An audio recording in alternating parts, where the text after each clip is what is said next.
Mari sama-sama. Tunjukkanlah kuasamu ya Tuhan. Ayo sa Ginoo sa among kinabuhi. Kaya ang Ginoo maayo.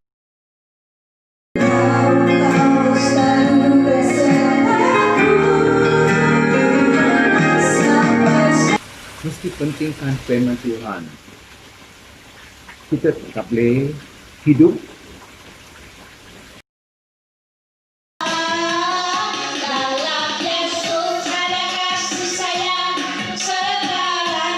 kagagahon.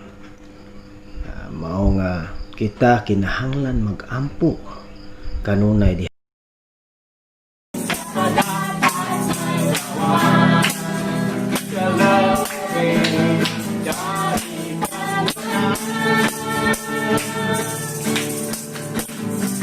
tikod niya sa kusog nga hangin, nahadlok siya og misugot pagkaunlod. Busa misinggit siya. Ginoo,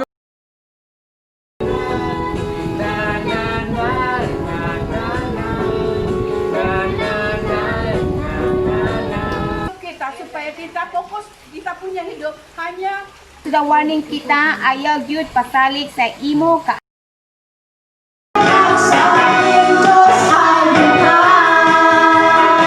lanta ang mga palayan, hindi ba gatanong ulit para may palay ulit tayo. Ada bersamaku, siapa jadi lawanku. ito may the doctor told me you are kaniad ko. Ang magbuhat ni ining mga butanga. Ganon din ang gagawin nato sa atubangan sa Ginoo. Gusto nato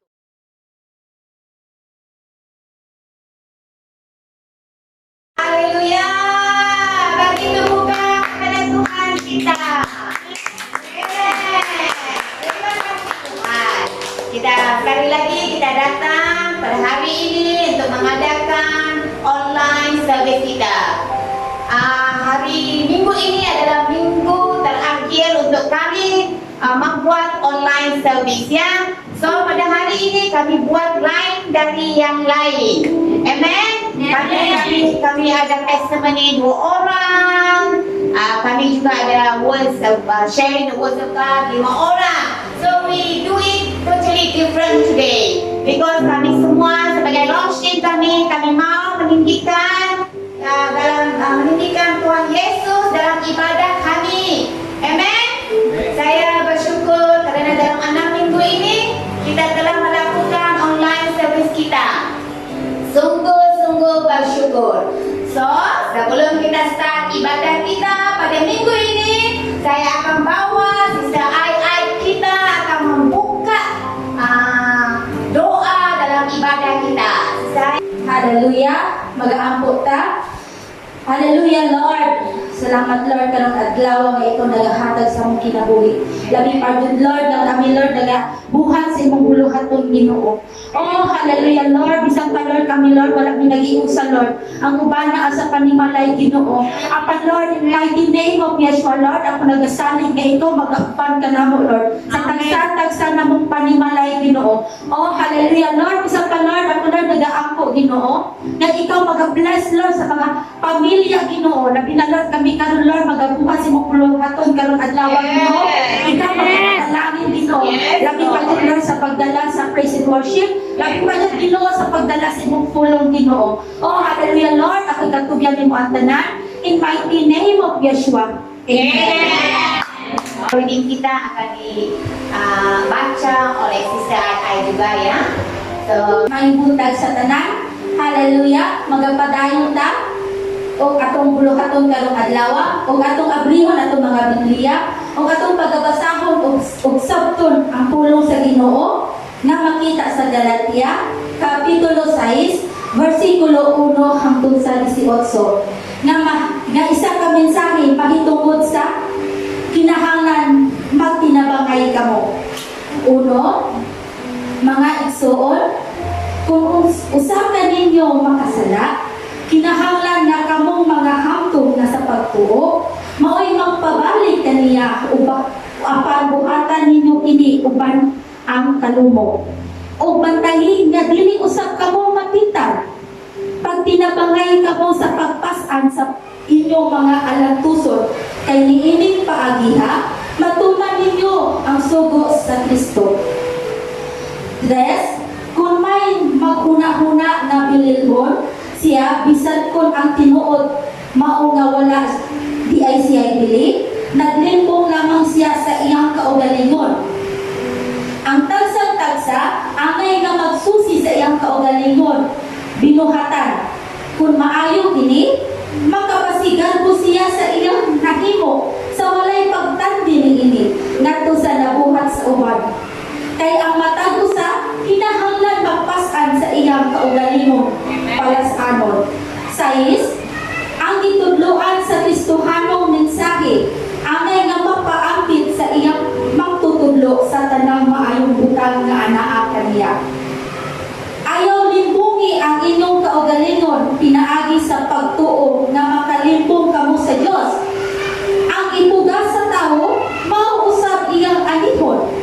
Kung magtanong siya diha sa uma sa lawas mo niyang mga kinuha, gikan niini maani niya ang kamatayon. Kung magtanong siya diha sa uma sa espiritu, maani niya gikan sa espiritu ang kinabuhi walay katapusan. Siya, busa, dili kita magtinapulan sa pagbuhat ug maayo. Kaya kung magdasigon kita, maabot ang panahon na makaani gayud kita sa bunga niini. Busa, samtang may kahigayunan kita, buhaton ta ang maayo ngadto sa tanang mga tawo, labi gayud na sa atong isig ka magtotoo. Tanawa unsa kadagko sa mga letra nga akong gayud ang nagsulat. 12, katong gusto nga magpasikat sa mga butang nga makita, mao ang nagpugos kaninyo sa pagpatuli. Gibuhat nila kini aron dili sila lutuson tungod sa krus ni Kristo. Kay bisan katong nagpatuli, wala magtuman sa balaod. Apan gusto sila nga magpatuli kamo aron makapasigar mo sila ang nabidawat kamo sa seremonya sa pagtuli. Apan, alang kanako, magsipagarbo lamang ako sa krus sa atong Ginoong Jesucristo. Kay pinaagi sa iyang krus, patay na ang kalibutan alang kanako, ug ako patay na alang sa kalibutan. 15, dili maghinungdanon kung ang usa ka tawo tinuli ba o dili.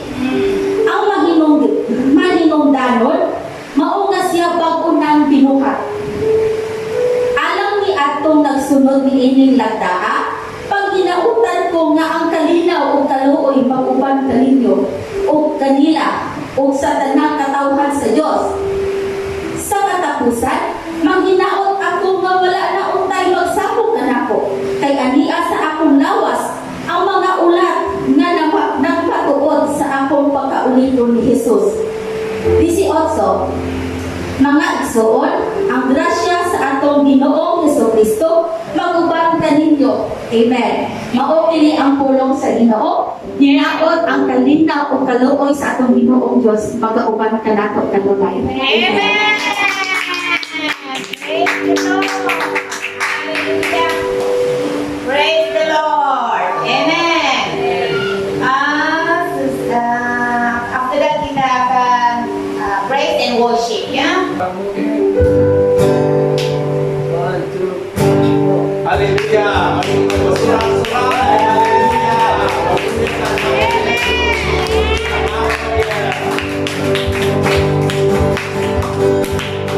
Gerakanlah kekuatanmu ya Allah.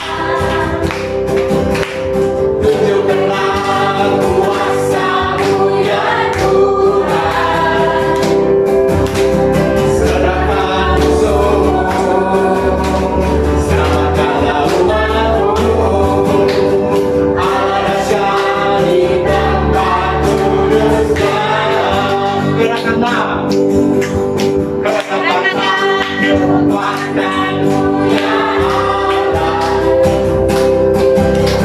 Tunjukkanlah kuasa-Mu ya Tuhan.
berkongsi tentang kesaksian separuh daripada kehidupan saya.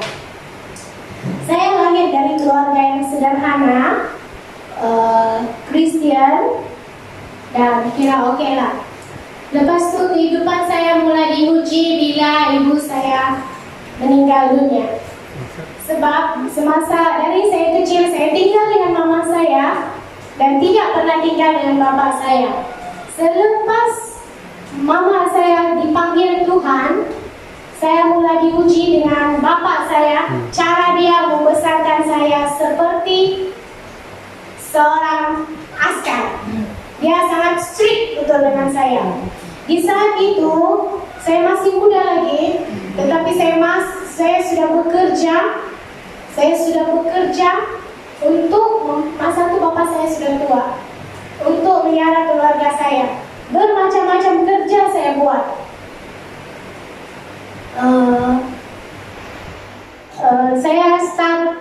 Saya bermula dengan menjual. Saya dari dulu lagi dengan menjual. Saya menjual bermacam-macam, nanas, pisang, dan bermacam-macam. Pada tahun 5 tahun yang lepas, saya bermula dengan belajar membuat kek. Di sana saya bermula, dan puji Tuhan, setiap kali ada usaha saya, Tuhan memberkati saya.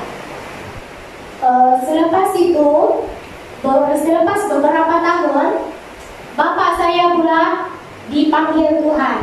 Dan masa bapak saya dipanggil Tuhan, masa itu jugalah adik saya kemalangan. Dia tidak boleh berdiri langsung.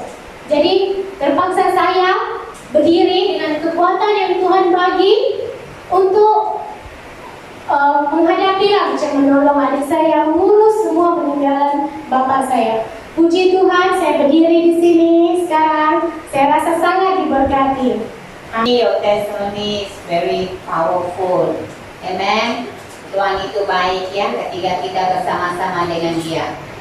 So, sekarang tibanya kita panggil Sister Pia for our second testimony. Amen. Magbuntag sa tanan, karon ako'y testimony about sa life na ko, sa unang anak akong partner, o life na ko karon na wala na akong partner. Sa una, sa naa pa akong partner, ma-feel na ako nga naamig happy family sa una. Bisan karon wala naman siya, gikuha naman siya sa Ginoo, naalagi akong happy, pero feel na ako medyo kulang na. Sa time na nawala akong partner, naabot ko sa punto nga murag na ako'y na-feel nga pagmahay. O naabot ko sa punto na nakahuna-huna ko uglain, nakahuna-huna ko dautan. Nako'y gusto buhaton sa akong kinabuhi. Pero pasalamat ko sa Ginoo. Kaya sa time nga naghuna-huna ko uglain, pero naaiga ako sa ako ang dalunggan ba? Naaiga ako sa akong dalunggan na ayaw na buhata, kay dili na maayo. Paminaw na ako ang Ginoo jud to nga nagbulong sa ako sa akong dalunggan. Pasalamat ko nga iya kong gibadlong. Mo tong wala jud na ako nabuhat. Ug naabot ko sa punto na sa pipila ka adlaw, wala na ko gawas-gawas sa among balay. Hantod akong mga silingan na lang, magsigig paluktok sa balay. Magsige sila gingon, tiya, gawas na dila, basin sa naitabo sa mga. Wala na ako sila gipaminaw, kay lain dito akong feelings mga nawala ang akong partner. Murag dako jud akong nawala sa akong ang paminaw.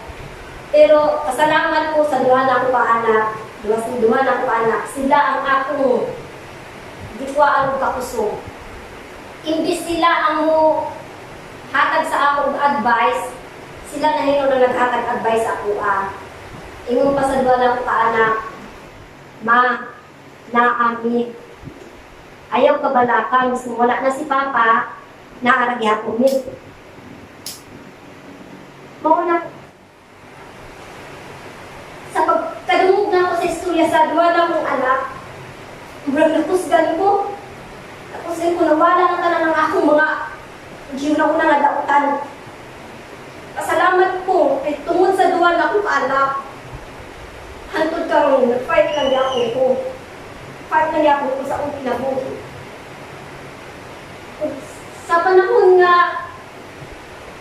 nangita na ko, makunan ba? Masandigan ba?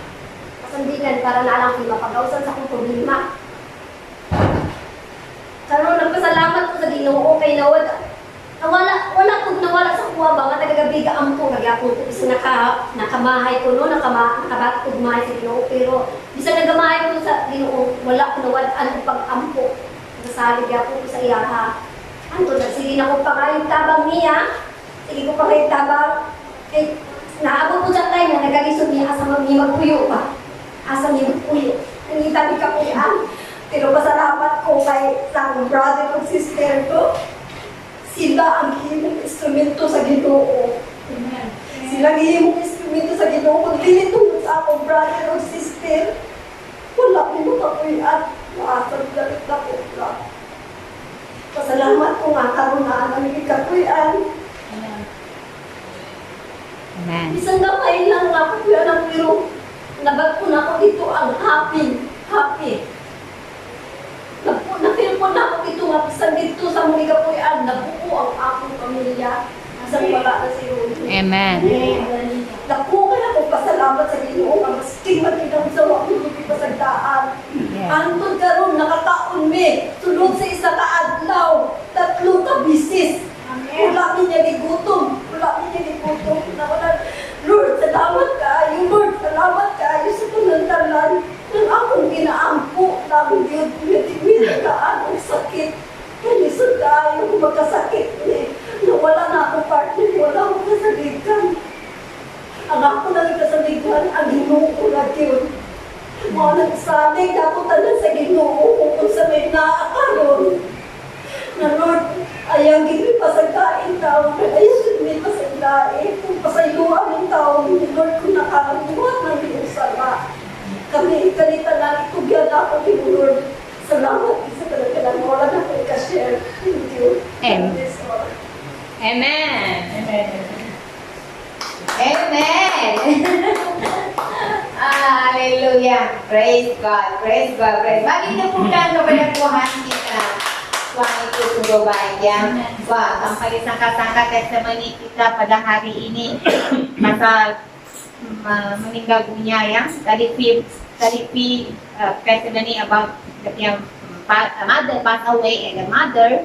Now Sister Pia testimony about punya husband ya. Partnernya itu adalah husbandnya passed away. Secara kebetulan dan testimony lagi. Tuhan itu sungguh baik dan tidak pernah meninggalkan kita ya. Amen. Sampai kita menangis juga. Okay, praise the Lord. Sekarang sudah sampai masanya sharing ya. Amen. Sekarang sharing kita akan dimulai dengan Brother Jerry. After that Sister Mel. After that John. After that Stephen Grace. Aku adalah yang penghabisan because I will close prayer. Amen. So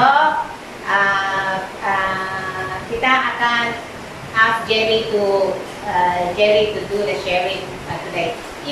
Sharing kami sekarang dipetik dari James 3 ayat James chapter 1 verse 19 to 20. Yeah, that is our topic about our sharing.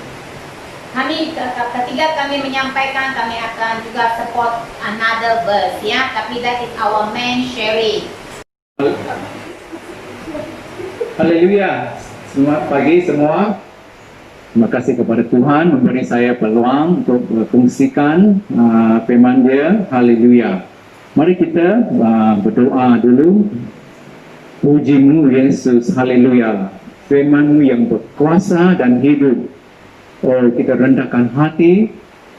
Oh, Tuhan Roh Kudus berbicara kepada kita pagi ini. Haleluya. Menolong kita memahami. Oh, mau berubah di hidup kita. Haleluya. Kita serahkan masa ini dalam nama Yesus Kristus. Amen. Haleluya. Mari kita baca firman Tuhan di buku Yakobus pasal 1 ayat 19. Okey, ada semua? Kita ada? Okey, sedia, standby ha? Okey. Hai saudara-saudara yang kukasihi.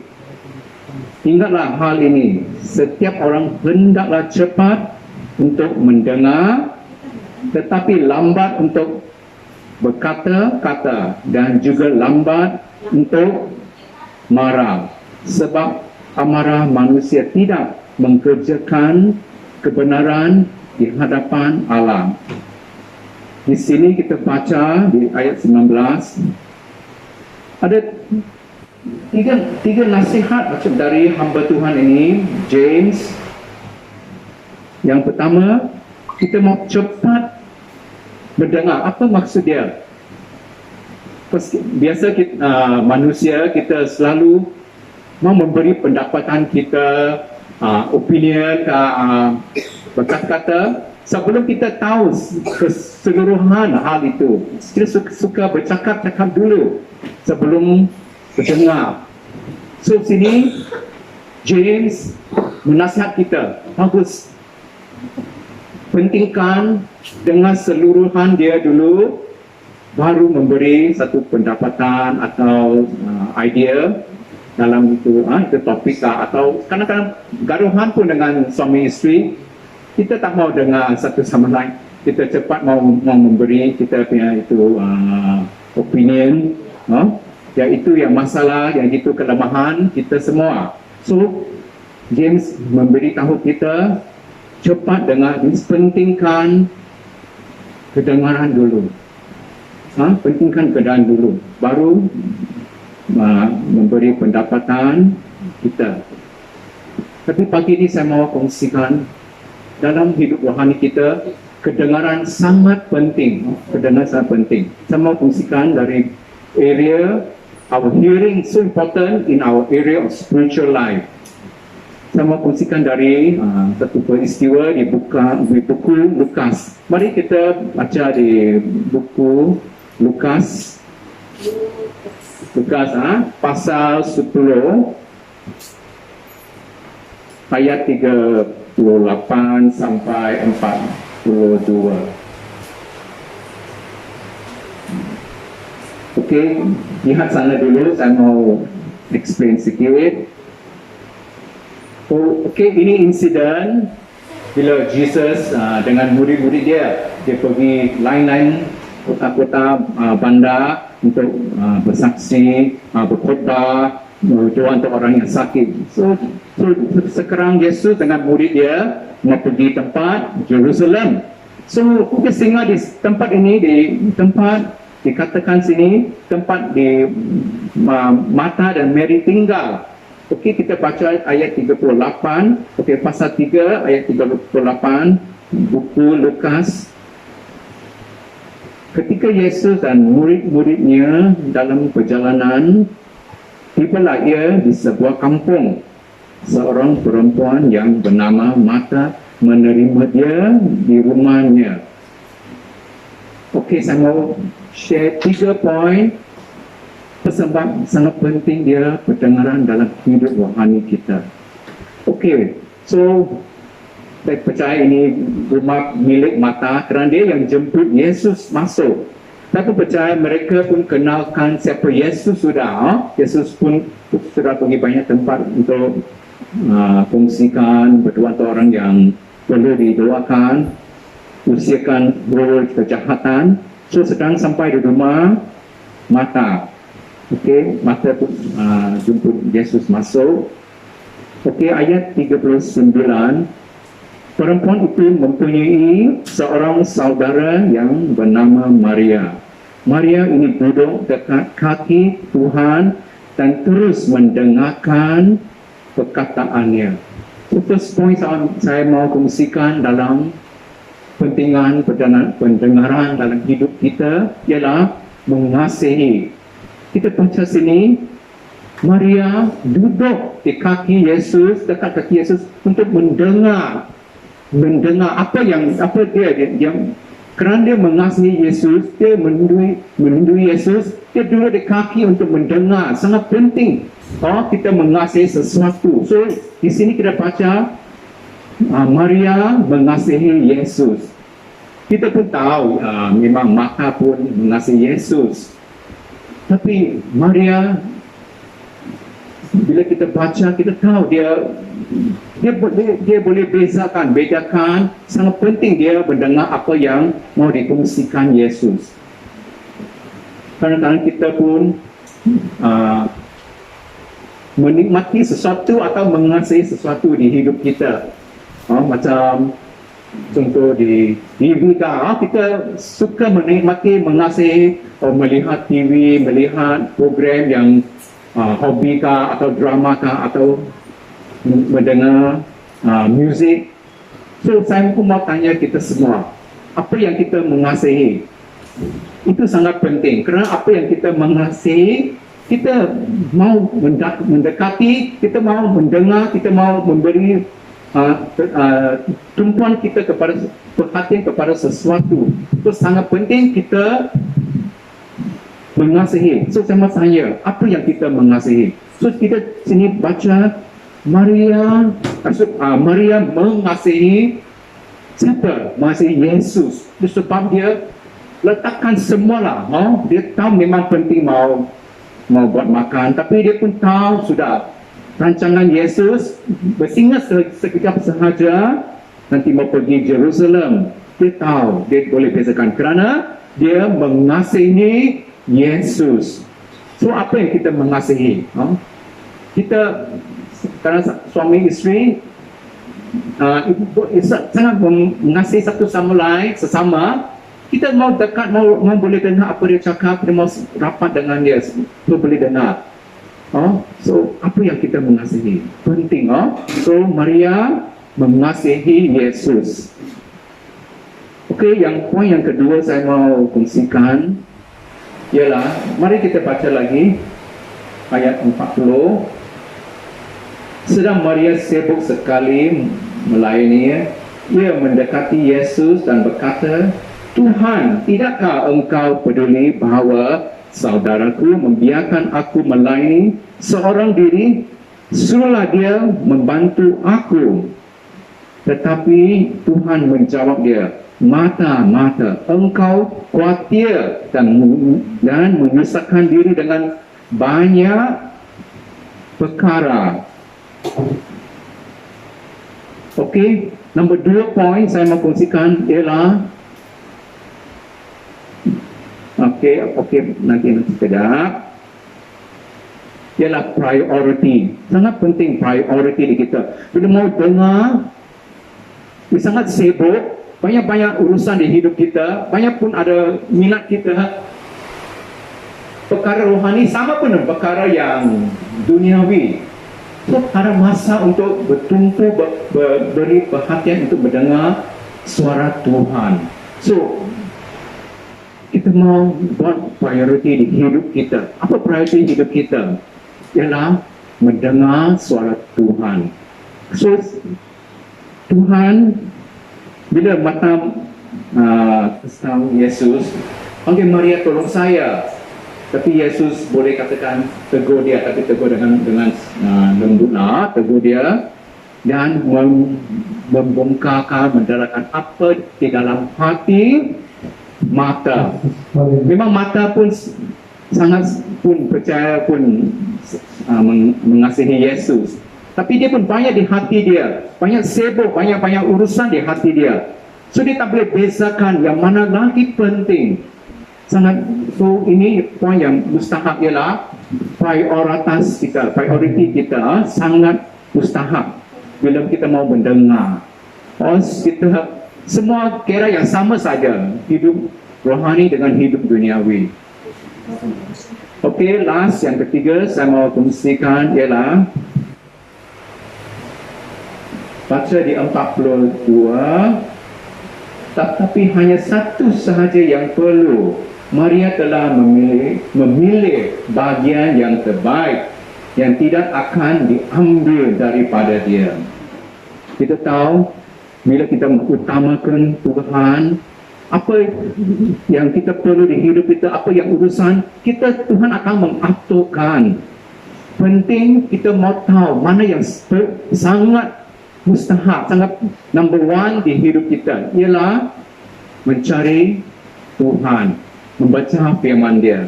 So sini Tuhan kasih tahu mata satu sahaja.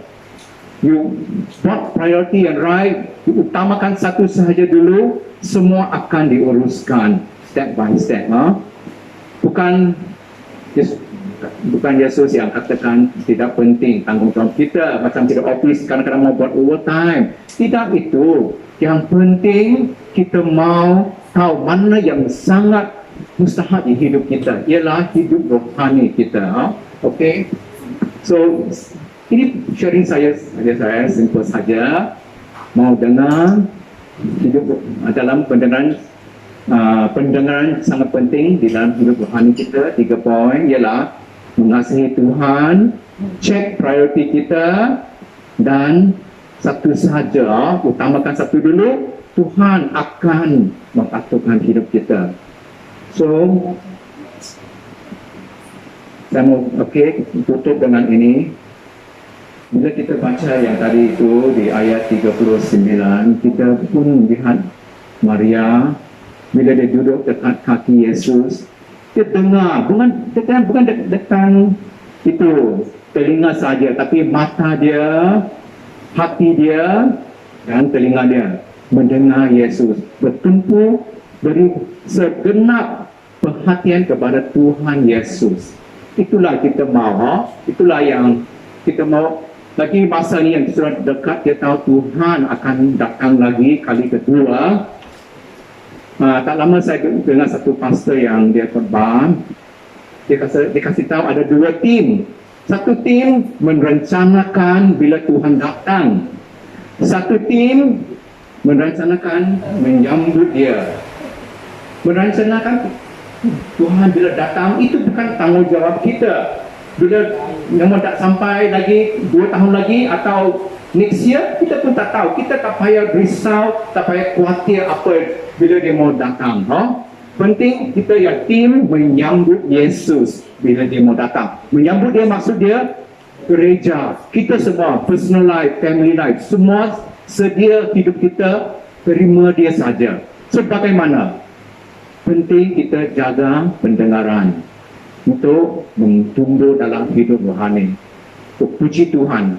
Amen. Kita akan ambil dari James 1 verse 19 to 20. Kita baca ya. So then, my beloved brethren, let every man be swift to hear, slow to speak, slow to wrath. And then 20, for the wrath of man does not produce the righteousness of God. Apa maksud itu? Pag-aralan po natin dari James ya. Kita diajar dari James dengan si James to listen, speak, and not become angry. Okay, maksudnya listen.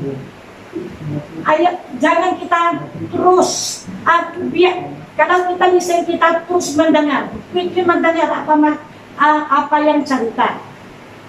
Slow to speak, jangan palan kita cakap, jangan terus kope.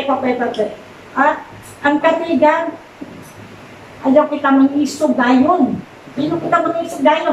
Kasi kung mangisog ka dayon, ang mahitabuan na, daghan masakit ka sa latang magawa sa atong bangka. Sabi nga kalau kung kita magdangan, madali tayong makasabot, ang tendency, hindi tayo mangingisog. Hindi dapat kita mag-jump into conclusion, mag-decide ng pandali-dali. They listen patiently. And one thing more is control. Kailangan ng control para hindi tayo mag-isog. Control ang sa lahat ng mga sinasabi niya nato, control. Para ang iblis hindi makasunod sa atoa. Kaya kung ang iblis makasunod sa atoa, ang may tabuan na, pwede kang mag-away. May isang halimbawa ko sa inyo, halimbawa, ang mga silingan nato, ang mga silingan nato magkaroon na machismis ta ng mga silingan. Ang dapat natong gawin na kailangan maminaw ta ng hinay-hinay. Ayaw kung sasalita man ta, mujawab ta, hinay-hinay juga. Pagkahuman, ayaw pang pangiso diretso-diretso, kaya katapusan, magbatanggal ka mo. Ang kailangan na, lagi tayo maging humble. Sabi niya sa James, kailangan kita doer of the word. Apa maksud doer of the word? Kailangan, kung ano yung nababasa natin, ano yung naririnig natin, kailangan sinasabuhay natin, makikita sa kinabuhi natin, makikita sa adlaw-adlaw natong ginagawa. Sabi niya hindi kailangan nagbabasa lang tayo nagbabasa lang tayo o nag-i-study na tayo ng Bible. Kailangan i-apply po natin sa atong personal na buhay. Ang isang point kung halimbawa, ano ang point na mag-aral pa ng Bible? Knowing God's command. Kung hindi naman natin ipabalo. Kailangan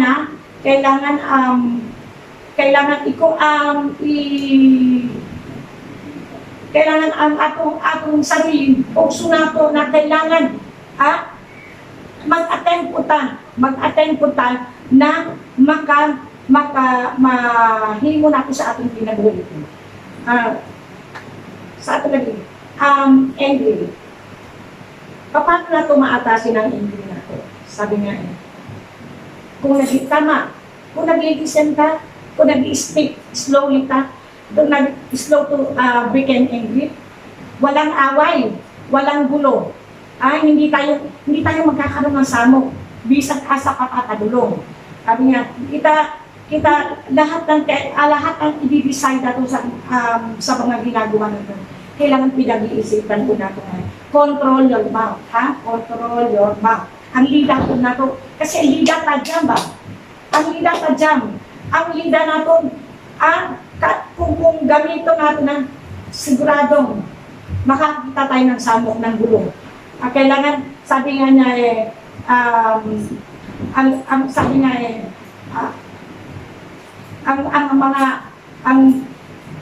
sabi nga ang lida nato, pwedeng makamatay. Ang bawat salitang bibitawan natin. Sabi nga, may example ako sa inyo. 4 na example na meron ako. Katuladan, halimbawa, nagpunta pa sa Tandas. Ang mukha nato, hugaw, kotong. Tapi apa yang kita perlu buat? Kita bersihkan kan? Tapi kita bersihkan sama dengan attitude kita. Kalau attitude kita buruk betul, apa yang kita perlu buat? Mesti kita kasih bertaubat dengan buat keputusan untuk kasih baik diri kita. Dengan kedua dengan anak-anak kita. Kalau kita marah dengan anak-anak kita, jangan terus marah. Sebab kalau kita terus marah, memang sampai sumpah, kau boleh cakap ba anak-anakmu. Sampai sumpah, sampai anak-anak kau berdendam dengan kita. Ya, dan ketiga, kau ingat si Pastor Daniel apa yang dia cakap itu hari? Kalau kita marah, kita gargle dengan air. Kasih puno air mulutmu supaya kau tidak dapat cakap yang tidak bagus. Dengan dapat bagus. Tapi itu betul. Dan lastly,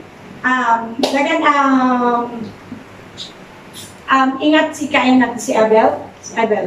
Gara-gara benci, gara-gara cemburu, gara-gara iriatan, napatay na yung kapatid niya.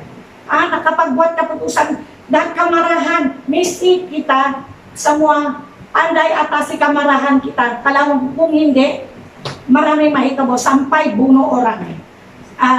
Seperti yang dia Abel itu, Cain dan Abel. Sekarang kita akan bagi kamu satu lagi verse yang boleh kamu wala ka mo baca supaya kamu lebih paham apa yang maksud saya ya.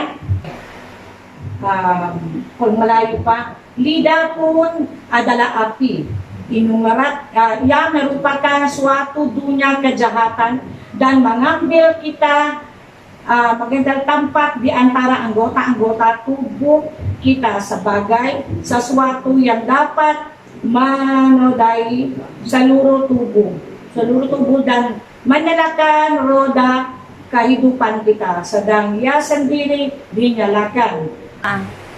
Haleluya! Shalom! Ug maayong buntag sa tanan. Amen. Ang puno nga atong isanyaw mao ang kasuko nga sala. Ang kasuko nga anaa diri sa Efeso 4:26 o 27.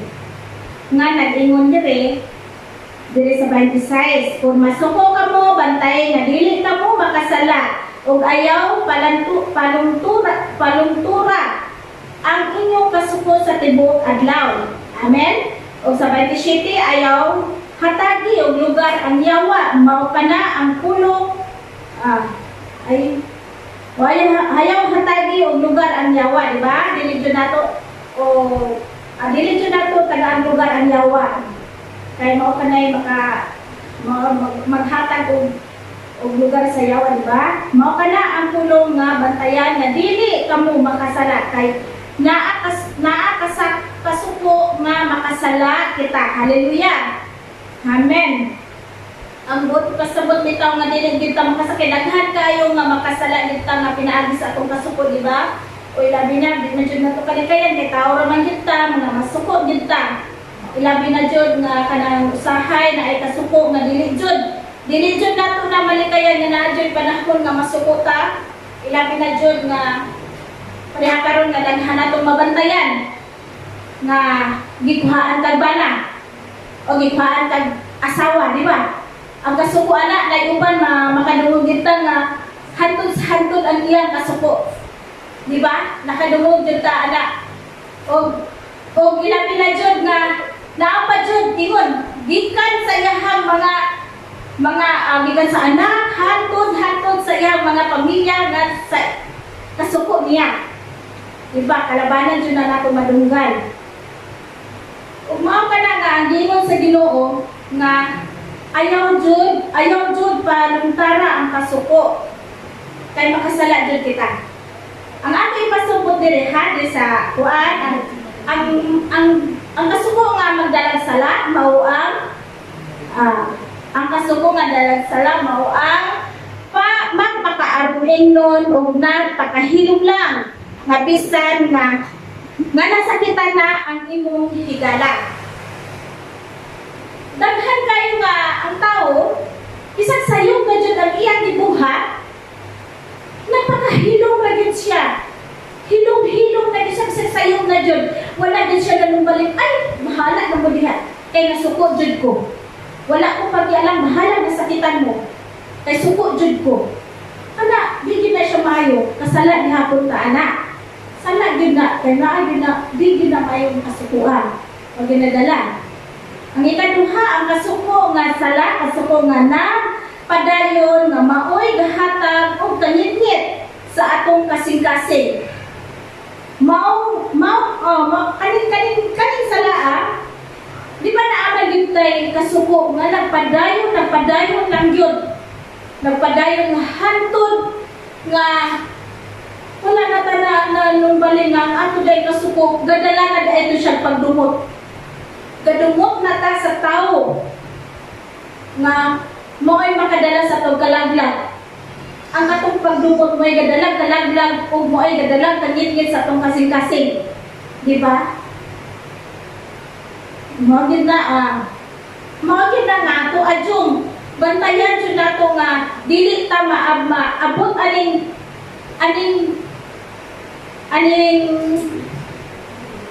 kaning kasukuan nga magpadayon dinhi sa atong kinabuhi nga wata kay balo nga kini ay kasukuan mo na dai nakalaglag sa tuang kinabuhi. Ano nino? Ang kasuko, ikatulo ang kasuko nga nagpadayon mahimo na pagdumot. o kanit-ngit nga makadalaghatag o higayon kang satanas. Muna na ang kasuko, ang atong kasuko, ang kanang kasuko, nadala na siya higayon. Nga, maunay magkahigayon ni satanas na mangita siya kidiya. Mangita siya kidiya sa tuwa nga, hibalo na siya na unsay ang waton. Kay tungod kita na puno na ta sa kasuko, sa kanit-ngit, sa dandan. O, dandan, no, sa Bisaya pa, pagdumot. Mao na nagdalag higayon ang si Satanas ug iyang kawaton. Iyang kawaton ang atong kalinaw sa atong kinabuhi. Diba? Kawaton ni Satanas ang atong kalinaw sa atong kinabuhi. Hinumdumi jud na ninyo. Kay ang pagdumot, ang kasuko nga nagdala ng hantod-hantod mao ang pagdumot ug mao ay gadalag kanit-ngit sa itong kasing-kasing. Ang kalinaw po, gikuha na ni Satanas ang kalinaw sa itong kinabuhi. Wala na tayo kalinaw sa itong kinabuhi. Magsige na kasuko. Bisa gamay lang kay bigil, masuko na. O, bisa na lang manggaling ang atong silingan. Bisa manggaling. Gamay na lang bigil, makadumog lang ang gamay ng istorya. Wala na, suko na. Muna nga, ang atong kalinaw, wala dyan tayo kalinaw sa atong kinabuhi. Kung mumong magpadayon ta sa ito ang kinaiya, nga kasuko, nga hantod, nga nasusuko ka sa imuang kaaway. Kaya kini magkong nasuko ka sa imong kaaway, muna na siya nagadala na tagka ng kadumot, hantod, nga nangit-ngit ang ato ang kasing-kasing. Gikuhaan natin yung kalinaw ni Satanas, no?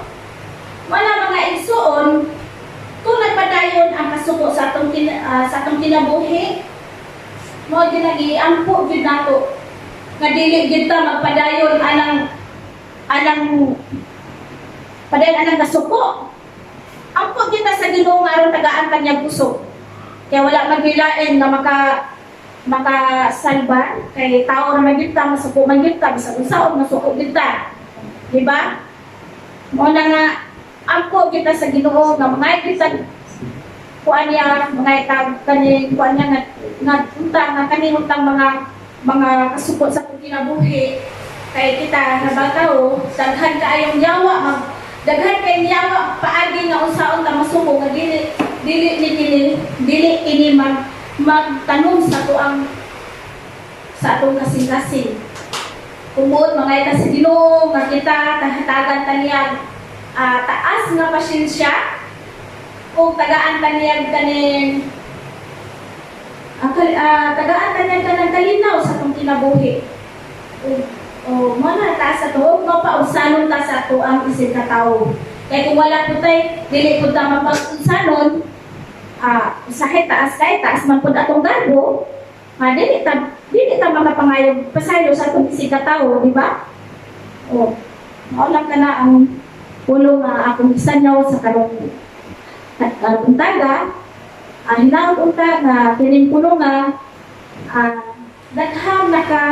daghang na nakasabot kung anong makasala kita pinaagi sa kasuko.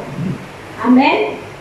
Hallelujah. Mahalang ka. Shalom. Salamat pagi. And God bless you all. Hallelujah. Praise the Lord. Terima kasih kepada mereka yang involved ya. Praise God. Oke, seperti yang kamu tahu kita punya sharing pada masa ini dalam teks diambil dari James 1 bab 1 ayat 19 hingga 20. Tadi Brother Jerry sharing about love, their priority,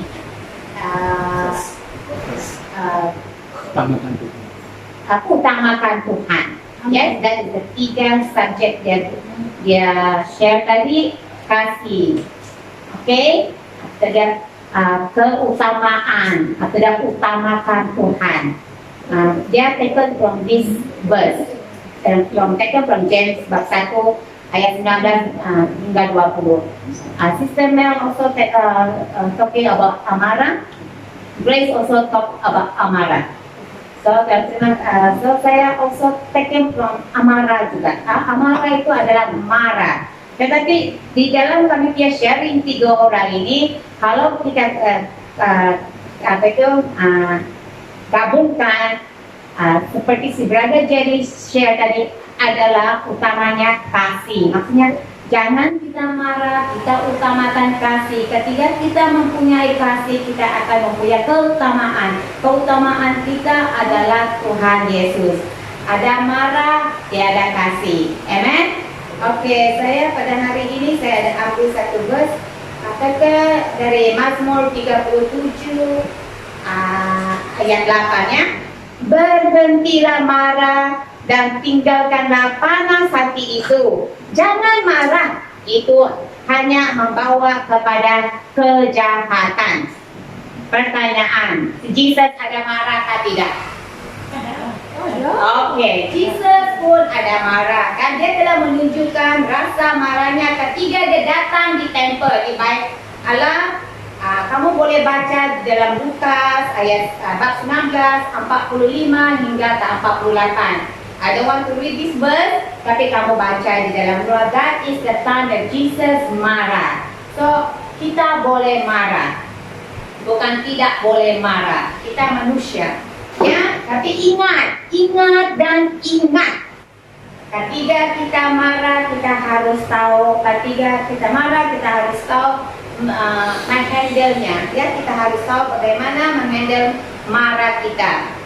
Oke, bila kita marah, kita punya emosi negatif, tiada yang positif. Bohong lah itu namanya kalau kita marah ada positif lagi. So we are thinking about negative thing because kita marah. So kita akan membuat keputusan yang salah ketika emosi kita negatif. Jadi apa yang harus kita buat? Luangkan masa untuk bertenang, berdiam. Ya, kita marah tapi ambil masa bertenang. Seperti Brother Jerry cakap, luangkan masa dengan penuh dengan kasih. Oke? Dalam firman ada mengatakan di Keluaran 14 dia ada cakap sana ya, berdiamlah. Maksudnya berdiamlah karena Tuhan akan berperang bagi kita. So kita tidak payah lagi buat apa-apa. Ya, kita hanya berdiam karena Tuhan akan berperang untuk kita. Amen. So banyak keadaan yang boleh buat kita bertindak balas ya dan marah, dan itu adalah perkara biasa. Tetapi kita tidak boleh menyimpan dendam. Seperti Sister Grace mengatakan, kita tidak boleh simpan dendam karena tiada gunanya dan meletihkannya. I don't know about you all, tapi kalau aku marah, memang aku tidak boleh simpan terlampau lama. Itulah aku kelihatan muda. Amen. Let's go. So Tuhan dalam Efesus 4 ayat bab 4 ayat 26 ada mengatakan, apabila kamu marah, this one I think Sister Grace share, apabila kamu marah, jangan sampai kamu berbuat dosa. Jangan sampai kita berbuat dosa, sebab bila amarah, jangan biarkan amarahmu sampai matahari terbenam. Okay, you know what? Jangan sampai kita bawa amarah kita dalam tidur. Ya, especially husband and wife. Kita selalu bawa amarah kita dalam tidur. Actually berdosa itu ya. Saya sama husband saya, bila marah kami tidak akan bawa dalam tidur punya. Kami 2 orang tidak boleh tidur. Macam mana tidur tengah marah, berduduk sama. Tidak boleh. We need to settle before kami sleep. Ya, tapi kalau marah sikit-sikit saja, saya tidur juga lah. It's very normal. Tapi kalau yang heavy marah punya yang membuat saya dosa, kami 2 orang tidak boleh tidur. Kami mesti mau settle before kami tidur. That is our as a husband and wife. So saya bersyukur. So kenapa kita tidak patut marah? Tidak patut berdosa? Why God teach us tidak patut kita marah dengan berdosa? Sebab dalam ayat tadi, dalam ayat 37, Mazmur 37 ayat 9 tadi kan saya ada baca 8, 9 ada mengatakan marah itu akan membawa kita ke dalam kejahatan. Ya, sebab jadi kalau kita membawa kita ke dalam kejahatan, apa yang akan terjadi sama kita? dalam firman ada mengatakan kejahatan itu akan dilenyapkan. Jadi janganlah kita mimpi ya, kalau kita masih marah sampailah kita I'm so sorry lah, kan ada orang punya ajaran. Saya ada kawan, I don't want to mention the name. Kalau dia bilang kalau aku marah, saya akan marah sampai saya bawa dalam kubur. Dia grabe. Dia bilang dia akan bawa dalam kubur, Dia bilang, saya tidak beritahu ajaran kami sebagai Kristian, we cannot do like that. Kami tidak boleh bawa amarah kami dalam kubur. Sebab kalau kami bawa amarah kami dalam kubur, kami akan dilenyapkan. Amen. So, saya bersyukur. So, kenapa kami ini sejak saya punya firman Tuhan pada saat ini ya, pada hari ini. Tetapi saya hanya mau kasih tahu kamu, kenapa kami ambil ini verse. Why we take it? Kenapa kami ambil verse? Brother Jerry ada call saya. Dia tidak tahu apa mau share. So, itu pagi tiba-tiba dia dapat wahyu. Dia dapat wahyu about this verse, James 1:19-20. So, dia bilang, aku ada wahyu ini pagi. So, bila orang ada dapat wahyu, kita mesti mau support. Kita mesti mau, apa itu? So, I invite all my launch team, some of them, Mel, sepatutnya John ada tapi dia tidak sedia, Grace to share about this verse. Amen. Saya percaya sesuatu akan terjadi. Sebab bila seseorang dapat wahyu dan kita deliver it, something is God doing. Ya, Tuhan akan bekerja dalam sharing kita pada hari ini.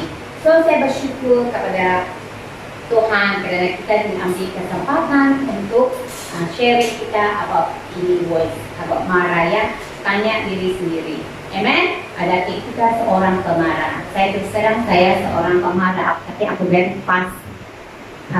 I very fast. Bila orang cakap saya sorry, aku tetap lupakan. I totally forget it. Memang aku punya orang tulis begitu ya. Amen. So kita bersyukur kepada Tuhan pada saat ini ibadat kami telah selesai. River of Life ibadat telah selesai. Saya bersyukur kepada Tuhan kerana Dia memberikan kesempatan selama 6 minggu. Kami bercakap dengan Sister Pia. 6 weeks ngam-ngam dengan itu Book of Galatians. Book of Galatians pun ada 6 chapter. Ngam-ngam one whole book kita punya ibadah pun selesai. So saya sungguh gembira sebab you all take a part about these things. And kita take apart, kita pun berkembang dalam iman kita. We love it. I can see I when he shares. I'm happy to nampak all of you involved about this one. So one day nanti, kalau Tuhan izinkan kita buka another satu cawangan, we don't know, God will, you all can do it. Amen. So sebelum saya tutup dalam doa, saya kalau kamu kalau siapa-siapa yang mendengar pada masa itu, kalau kamu mau mengenal siapa Yesus, siapa betul-betul Yesus, we will give all the contact number ya. Kamu boleh kontak siapa-siapa launch team kami. Ya, kami akan tinggalkan contact number sebab kamu pada saat ini seperti Brother Jerry share tadi, ya kita harus bersedia. Bila masa kita harus bersedia. So, we welcome you all. Kami menjemput anda datang mengenali Tuhan Yesus lebih dalam lagi, lebih personal. Invite Him as your personal Lord and Savior. Amen. Kita akan tunjukkan kepada Tuhan kita. Okay. Kita tutup dalam doa. Haleluya. Okay. Kerana John tidak share tadi, let John tutup dalam doa. Amen. Okay, kan. Haleluya. Mari kita tutup dalam doa.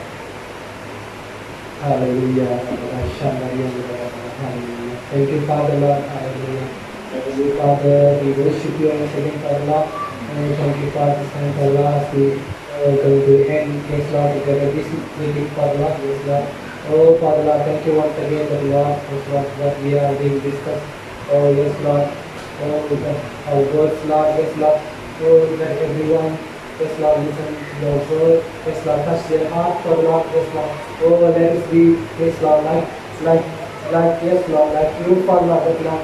Yes, Lord, hallelujah. We are slow to anger and everything. Yes, Lord. Amen. We also want to fill up this meeting, Father, Lord, with your mighty praises, Lord. So once again, we rise unto you, Father. Hallelujah. In Jesus' precious name, I pray. Amen.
Amin. Tidak ngampar kau semuanya. Kau bilang kau meninggal apa? Meninggal dunia. Meninggal apa? Kasih tinggal lagi? Ya, ada maksud. Tinggal dia ada maksud. Tadi pagi lupa sudah aku. Sige, ako delete. Saya tawa situ. Tambah aku gegarin nih. Ako delete. Hello. Halo. Shalom semua. Ini Haris. Jangan kau banyak ini mau kerja apa?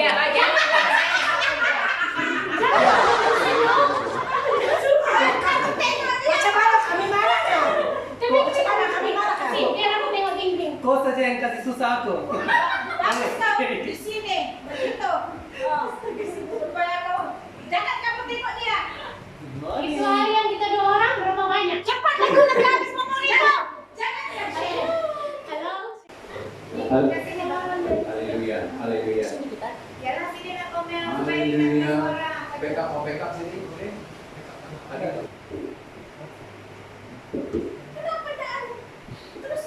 Biar Biarkan ya, tapi pendekat itu. Si John pendekat. Yuk pendekat. Biarkan saja itu kami expert mengasah. Haleluya. Thank you, Lord. Amen. Tidak kuat, tidak kuat. Grace sini Pak Grace. Sini kamu tengok. Sini kau langkah. Action. Sini yang paling cantik. Kasih nampak muka kamu Grace. Hai guys. Kamu ada. Lagi. Okay, Ben, berapa nampak muka kau sudah? Okay, you are very good. Dan si Grace nampak mundur sikit. Kita kan tengah. Sini apa? Cukup. Kalian kau sini lah Mel. Kau sini Mel. Ngam lah tu ngam. Dapat. Okay, cukup.